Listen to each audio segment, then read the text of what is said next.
Welcome to Blizzard Fire. We hope this video helps fire up your solution. In this video, I will explain how to make ramen broth.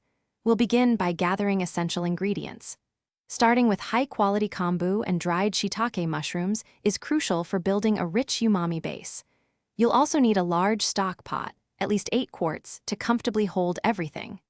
Don't forget to prepare your aromatics, such as fresh ginger, garlic cloves, and green onions, by giving them a rough chop. Next, we'll craft the foundational flavor. Gently simmer your kombu in about 6 cups of water for approximately 20 minutes. This extracts its delicate essence. It's important to remove the kombu before adding the dried shiitake mushrooms to avoid any bitterness. Then, introduce your prepared aromatics, including ginger, garlic, and green onions, to the pot, letting their flavors infuse. Now, it's time for the crucial simmering stage.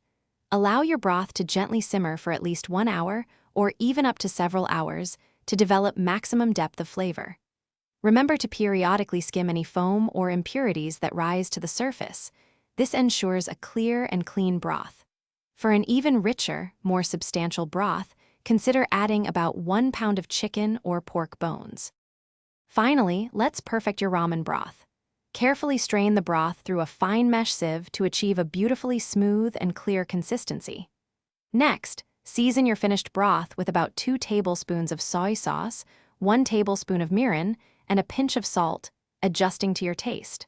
For truly unique flavors, customize your ramen broth with a concentrated seasoning called tear. Thanks for watching. If you found this helpful, don't forget to like and subscribe.